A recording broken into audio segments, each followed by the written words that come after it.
Hello everyone, it's Shane Kanto, your Wasteland Reviewer, and welcome to the Wasteland, my weekly show where I take a deep dive into a particular film.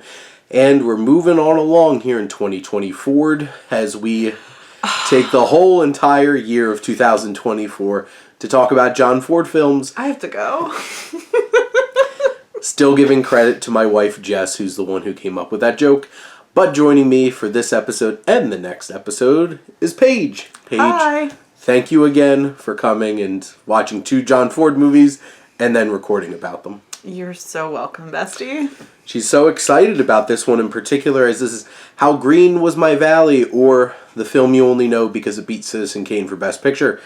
So we'll actually be talking about it, which I didn't know what it was, to be perfectly frank, but we watched it and we're going to hear talk about it. But for those who haven't tuned into the show before, we have 3 segments.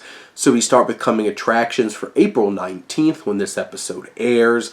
And then we get into our feature film, How Green Was My Valley, and giving you some recommendations to leave with. And this weekend is actually a pretty decently busy weekend in terms of wide releases. Having Abigail, the new vampire horror comedy, coming your way. But both of us have different films that we're most excited about. And Paige, which one are you most excited about? Sasquatch Sunset? Correct. Okay, I didn't want to reverse the order of those. Mm-hmm. Yeah, it sounds like a romp about Sasquatches, and it sounds like it's also not safe for work romp. No, especially when the trailer starts with 2 Sasquatches having sex in the woods. I hope they're married. It's just... I'm just kidding. They might have to pray to Sasquatch Jesus. For forgiveness? For forgiveness. They're going to need the sex hygiene video after that. Wonder if Sasquatch get normal sexually transmitted infections like the rest of us. Maybe they'll tackle... for yourself. We're good Christians. We don't do that. Anyway, so this film definitely is on my radar too, coming from Bleecker Street. Jesse Eisenberg as, I am sure, super awkward and weird Sasquatch, just Sasquatching life with a bunch of other Sasquatch out in the woods. So it's just an interesting concept, and that's enough to grab my attention. True. But the film that I'm most excited for this weekend is The Ministry of Ungentlemanly Warfare, because I really love Guy Ritchie movies when he's doing his Guy Ritchie thing and nothing else. So to be perfectly honest, The Gentleman was a film that I absolutely loved, and I can't wait to watch the show. But this one focuses on Operation Postmaster, which was declassified in 2016 about that recently. Yep, about a group of incarcerated soldiers who were sent by Churchill himself to go blow up a ship off the coast of Western Africa that was supplying all the U-boats for the Germans, and if they could complete the mission, then the U.S. could go across the Atlantic and join the war. And of course we have Henry Cavill, dashing as ever, with his wonderful facial hair in this, and a whole bunch of other people, and this just looks like a ton of fun. And of course, you know, it's a Guy Ritchie movie, and the trailers to another one bites the dust. And you can only imagine how many Nazis they kill in this movie. So this sounds like kind of a World War II, like Suicide Squad. Like The Dirty Dozen, which was the Suicide Squad before the Suicide Squad. Okay, yeah. See, I know things about there you go. Film. But no, this looks like a lot of fun. Spoiler alert, I already saw it. But I was very excited about this. This definitely was my most anticipated. But all 3 of these movies, along with Abigail, which looks like it's going to be a ton of fun. It's going to be a fun weekend at the movies. So that's always exciting. But less exciting is probably some of our thoughts on How Green Was My Valley. But before we jump into our thoughts, I do have some background. So this is like back-to-back-to-back films that John Ford, you know, like snatched up a book that was written like 2 years before for that year, and was like, this novel was written in 1939, and apparently came out later that this supposedly was semi-autobiographical, but it turned out after the author died, all of it was a lie, according to my research into the movie, so that's interesting. But no, this is a Welsh mining community, so that's what this movie's about. I'm going to leave it as basic as that because there's a lot of storylines going on here, despite the fact that the two highest credited people and who are on all the posters and everything, it's really a subplot, and, you know, the main character who narrates the film's a little kid. So this film is starring Walter Pidgeon and Maureen O'Hara, who are the two characters that for some reason keep getting all the spotlight, despite the fact that like they both disappear for like a good 45 minutes at one point. Yeah, it's not. But this really is about a young boy named Hugh, H-U-W, because we are Welsh here, talking about this, played by Roddy McDowall, of all people, who would later become extremely famous for Planet of the Apes and all 4 of the sequels that he starred in, as either Cornelius or his son Caesar. Now, this is based off of the town of Gilfach. I'm not very good with Welsh, so I hope I said that right. But this was a big awards darling, as this won 5 Academy Awards, including Best Picture, Best Director for John Ford, Donald Crisp, who played the patriarch of this family, won for Best Supporting Actor, won Best Cinematography and Art Direction. Specifically, I think it was black and white interior art direction, because, you know, there's that specific awards at that point with the Academy Awards, and it was nominated for like 4 other ones. So yeah, this was getting a lot of attention. This beat Sergeant York, The Maltese Falcon, and Citizen Kane for Best Picture. Citizen Kane. Indeed. This was inducted into the Film Registry in 1990, was originally supposed to be directed by William Wyler, and they wanted to film this on location in Wales, but were like, well, it's World War II, so probably not a good idea. And they wound up constructing this whole entire mining town in California and filmed the whole thing there. But that's all the backstory I have for you. Paige, what are your general thoughts on How Green Was My Valley? Not very green at all. That's it. No, just kidding. That's the extent of Paige's analysis. I'm just goodbye. No, I don't know. It's no secret I'm not like a huge fan of John Ford movies, and I don't know whether like I'm a lady. I love a concise film. You know, I'm not. If a film's gonna be over 90 minutes, I want it to have a good reason, and I feel like a complaint I have about John Ford over and over again is that this man cannot get to the point. He doesn't know what to trim. He doesn't make very tight movies, in my opinion. And I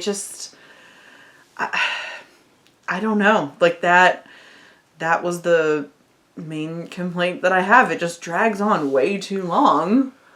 I think it's the challenge of this particular film is trying to balance a lot of storylines, and a lot of the characters you don't really care that much about, because you don't really get a lot of time. Like, how many children does the Morgan family have?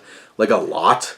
And all of the adult brothers feel like an amalgam, they're like a legion. Yeah. They're like one entity together. It could have just been like 1 or 2 of them, and it would have had the same effect. Well, yeah, and they one of them winds up getting married at the beginning of the movie, which is like a big, fun scene in the film, and then unfortunately dies in a mining accident, and like that's the only significant elements that happen with the brothers, except their constant discussion of like, we're going to go to America. And that's it. They don't have a whole lot of character development. Obviously, Hugh has a lot of the focus because he's the main character. He's this young boy. He goes through a lot throughout this film. Barely talks, though. It took I literally checked it, 25 minutes into the film before he utters an actual word in the film.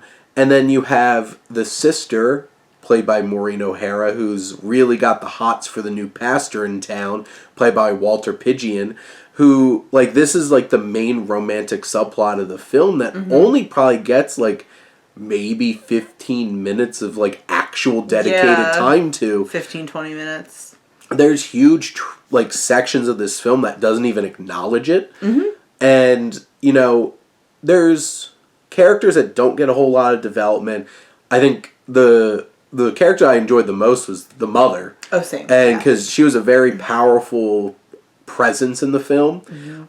She wasn't going to take anybody's crap. There's multiple moments where they really sell that, including her going after all the other mine workers who wanted to unionize.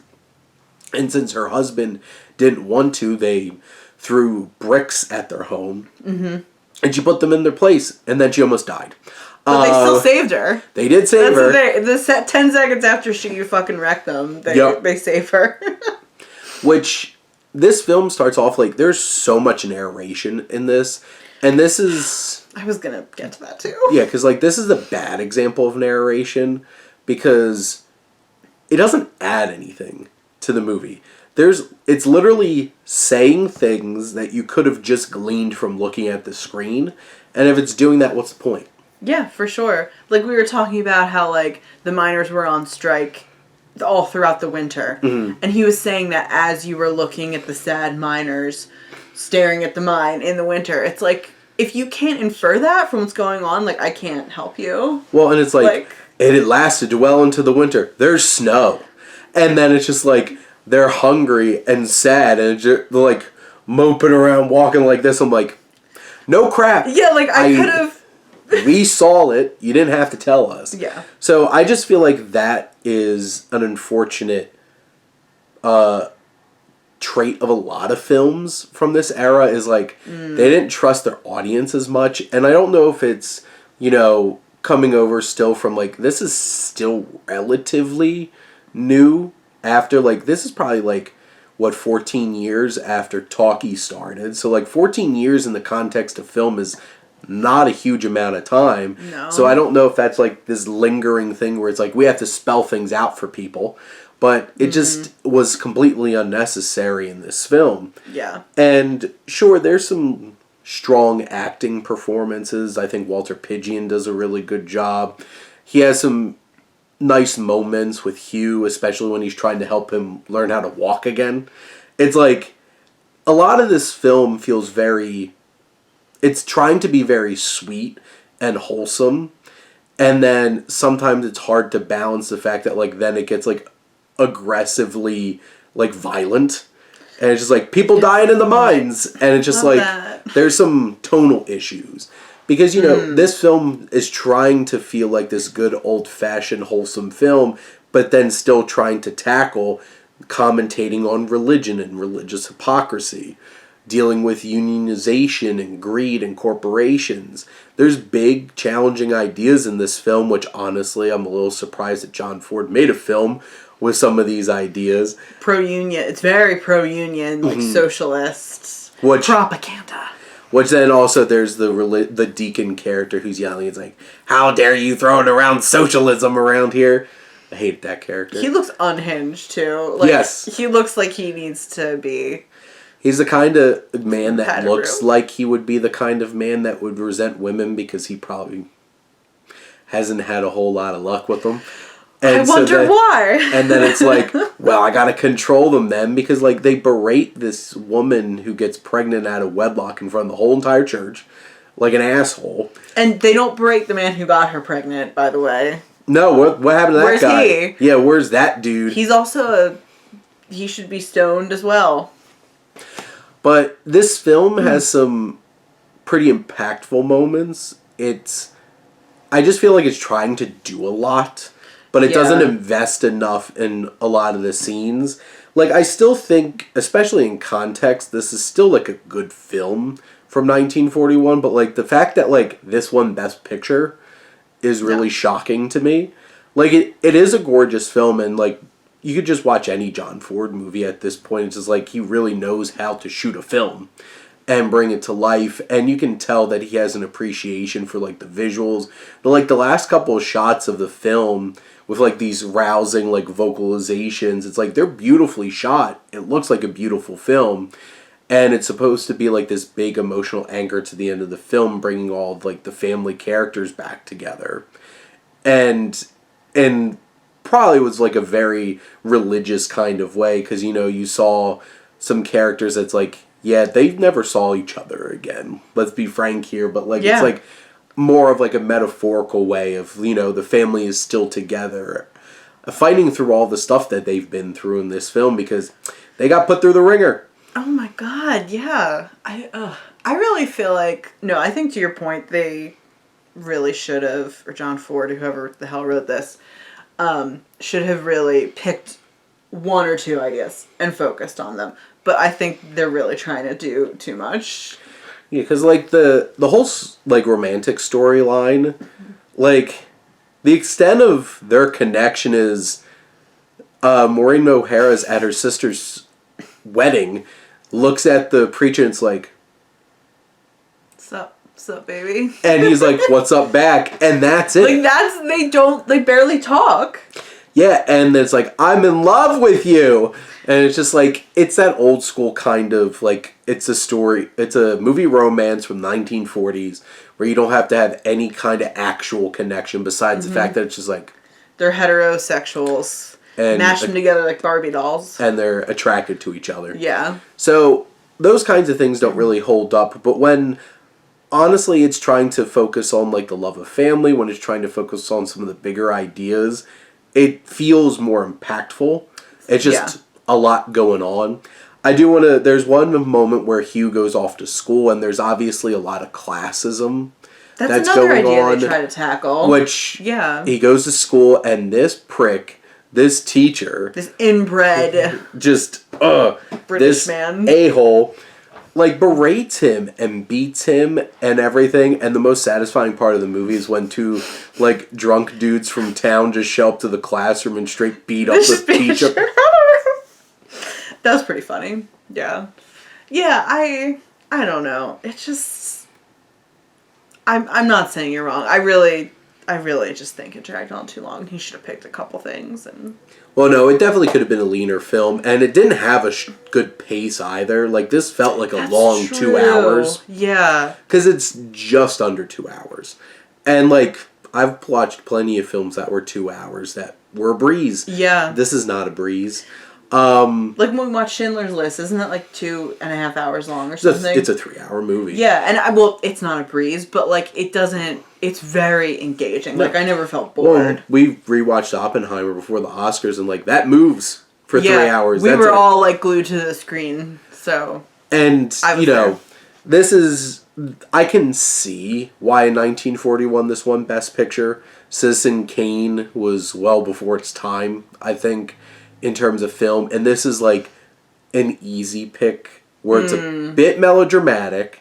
It's from John Ford, and it's like, you know, exactly what Hollywoodites would eat up in the 40s, where it's like, look at these poor people going through all their stuff, and yeah, so let's give it Best Picture.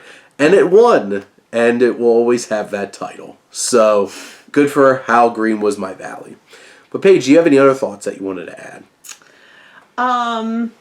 Yeah, well, two things. Obviously, the trend of films pandering to Oscar critics continues today, so it's good to know it's a long, time-honored tradition.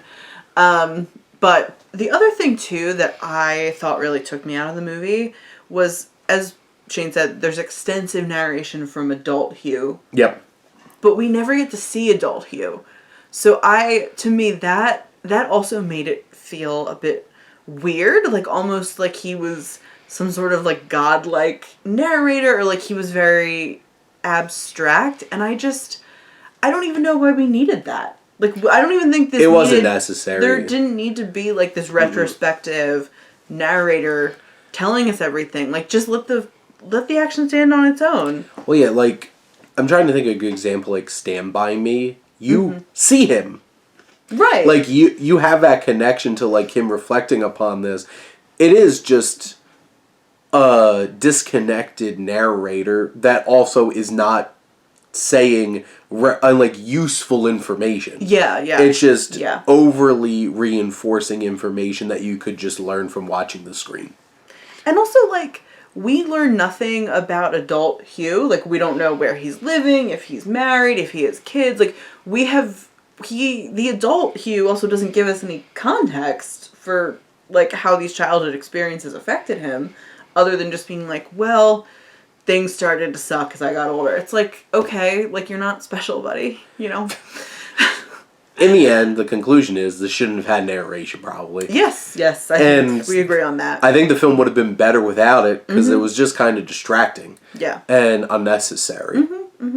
Or like, another film that uses narration well, in my opinion, is The Princess Bride. Well, yeah, and like that framing device is used for humor. It's used for building the connection between the grandfather and the grandson. It's just like, Grandpa, is this one of those kissing books? Shut up and listen to the story. Shut up and do this. But like that's a very good example of like how narration adds to the story. Well, and it reinforces the context that The Princess Bride is very much a fairy tale book story. Exactly. And it adds that layer by having the connection of two family members connecting over the story. Yeah, like you get to literally see being that. read. You get the context of the relationship between the granddad and his grandson. So anyway, whatever. I'm a John Ford hater. I don't think it's ever going to change. If you ever see me on the screen being like, I love this John Ford movie, like, I've been abducted by aliens. This is more a message to Shane than anything. Just so you know. There you go. Any other thoughts, Paige, before we wrap up and go to recommendations? No. I have no other thoughts in my empty head. Well, then, Paige, what would you like to recommend to everybody before all those thoughts go away? So, for once, I have something to plug. After all these years of being on Shane's channel, my sister and I decided to start a podcast, so kind of like one of our own. So it's about the TV show Evil on Paramount Plus. The new season comes out May 23rd. And it's kind of a combination of like a procedural crime show, but they're investigating supernatural crimes. And it's also like, I can't even describe it. It's like surreal black comedy garbage, but like all the actors are really good. So like I don't even know how to describe it. Can you help me? It's funny because Paige hate watches the show. I love hate watch the show. Show, and I just really enjoy the show. And it's strange in how it tells its stories, because there's a lot of times where there's whole entire narrative threads that are just like, was that not important? And they never resolve it by the end of the episodes. And that happens like every other episode. It really subverts your expectations on how storytelling works a lot of the time. It's just like... That's a really nice way to say. Sometimes it works like Cormac McCarthy, and sometimes it's just like, what about that? Is that ever going to come back? But no. It doesn't. I really enjoy the show a lot. And I'm enjoying their podcast. So you should listen. You should watch the show and then listen to their podcast. Subsequently, yes. So we are Evil Twins Podcast on Instagram. And one day soon we will have you on the pod. So yes, check out the Evil Twins Podcast. The Wasteland Reviewer will be on it sooner rather than later. Exciting. Yeah. And then I have some recommendations for you. So a new film to recommend, like this isn't like a hard recommend. It's an enjoyable movie, is The Long Game. This is a new period sports movie about a group of young Mexican-American boys in a high school that pull together a golf team and compete against all the richest white kids in Texas back in the 1950s. Oh. And this film is from Julio Quintana, starring Jay Hernandez, and Dennis Quaid's in it too. And it's an inspiring story. It's like a good, really well shot and told sports movie, underdog story. There's not a ton narratively and stuff like that that's unique or different, but like it's a nice film, and you want to go out and have like a nice, easy watch that has some meaningful things to say about how Mexican Americans fit into American society, which the unfortunate thing is it's still pretty darn relevant despite the fact that this story's from the 1950s. So there you go. One film that I got off of my watch list was Vampire Hunter D: Bloodlust, which I love the first Vampire Hunter D, which came out in the 80s. That's a really awesome anime, really cool gothic action kind of supernatural thriller. It's kind of like it's kind of like Blade in that sense, but it has like a very specific like gothic feel to it. This sequel came out in like 2000 and like incorporates this team of other vampire hunters, and there's a lot more conveniences to the plot and stuff like this time, and I didn't like it as much, but it's still a really cool, exciting action anime film with some really cool vampire elements and stuff like that. So definitely give it a watch. And my one movie that I rewatched of my own movies was Soylent Green. And it's people. It is people. So Charlton Heston, starring in this sci-fi thriller, him trying to get to the bottom of a murder of a rich man in a future where there's like 12 million people living in New York City. People just sleep on stairs and stuff like that. All the food in the world is depleting. And now the Soylent Company keeps making these different colored foods. And yes, Soylent Green turns out to be people, if you haven't heard that before. Mm-hmm. So, yeah, that's... Spoilers. To a movie from the early 70s. But Charlton Heston is fantastic in this. So is E.G. Robinson, who was like a big gangster movie actor in the 30s and 40s, who then was caught up in being blacklisted, named names, and turned out to be okay. Later was in the Ten Commandments, and this was actually one of his last roles, if not his last role, and the two of them are fantastic in this film. It's a very interesting film and our future, so you should watch it. But that's a wrap here on this episode of Welcome to the Wasteland. Thank you all for listening, and Paige, thank you as always for coming on and dealing with some John Ford. Anytime. Anything for you, Shane. Soon it won't be John Ford anymore. This time next year it won't be. And we'd probably be through all the Wes Anderson ones, so it'll be another director after that. Okay.